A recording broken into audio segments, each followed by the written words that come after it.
During the summer of 2003, events in the northeastern United States involving a strange, human-like creature sparked brief local media interest before an apparent blackout was enacted.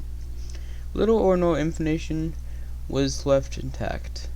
At most, online written accounts of the creature were mysteriously destroyed.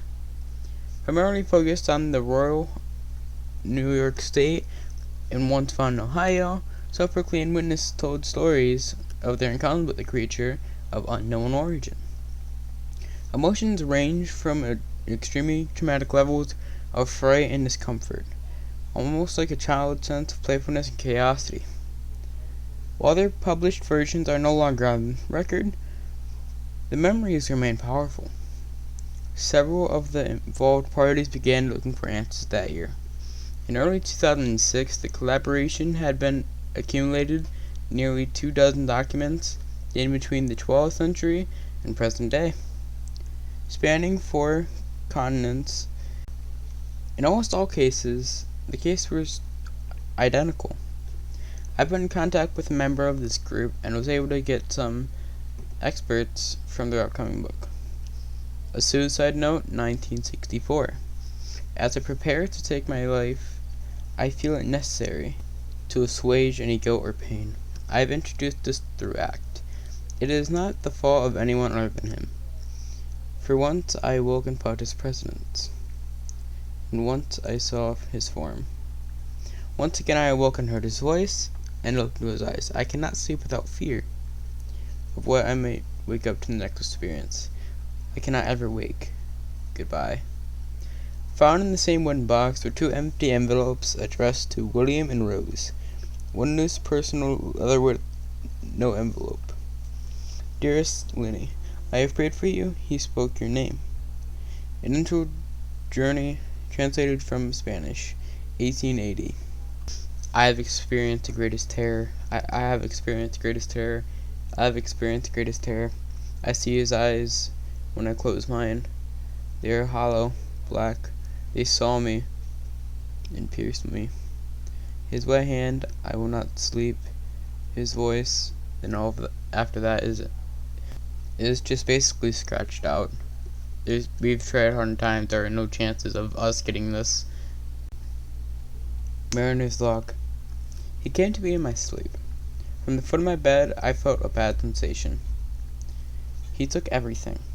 We must return to England. We shall not return here again at the request of the Rake. From a witness, 2006.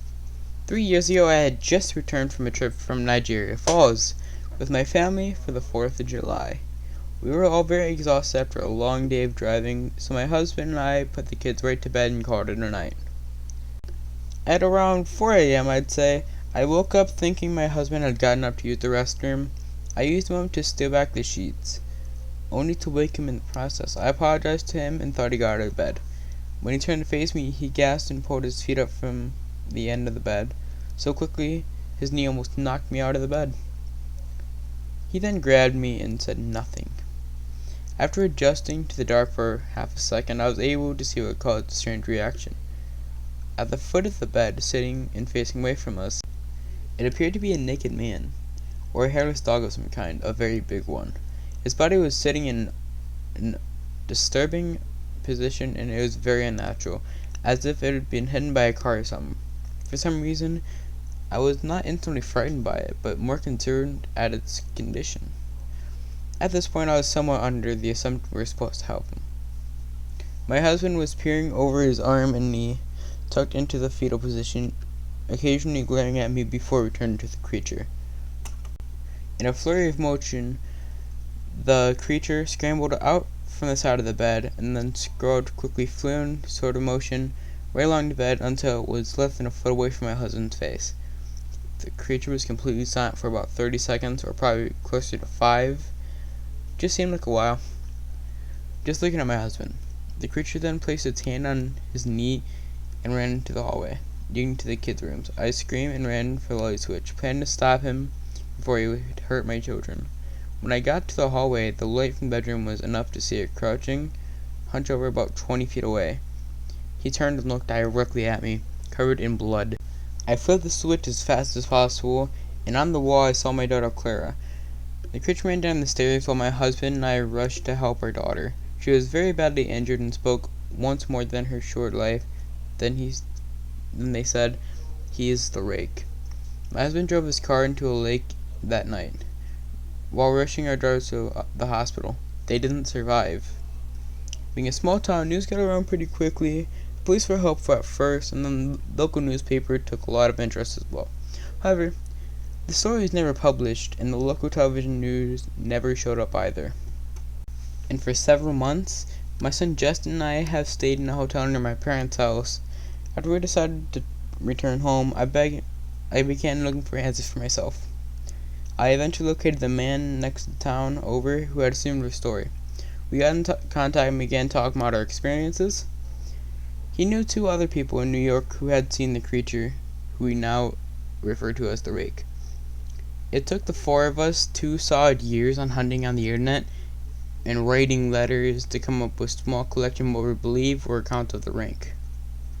None of them gave any details, history, or follow-up.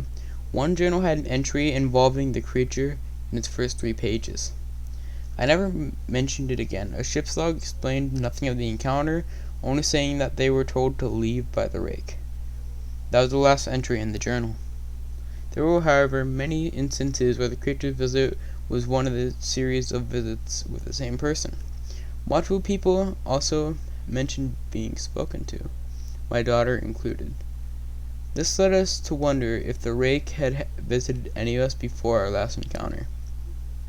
I set up a digital recorder near my bed, and after running all night every night for 2 weeks, I would tediously scan through the sounds of me rolling around in my bed each day when I woke up. By the end of last week, I was quite used to the occasional sound of sleep while burning through the recording at 8 times the normal speed. This still took almost an hour every day, which was exhausting. On the first day of the 3rd week, I thought I heard something different. What I found was a shrill voice. It was the Rake. I still can't listen to it long enough to begin to transcribe it. I haven't let anyone listen to it yet. All I know is that I've heard it before, and now I can't believe it spoke when I was sitting in front of my husband. I don't remember hearing anything at the time. For some reason, the voice on the recorder immediately brings me back to that moment. The thoughts that must have gone through my daughter's head make me very upset. I have not seen the Rake since. He ruined my life. But I know now he's been seen in my room when I slept. I know and I fear that one night I'll wake up to him staring at me.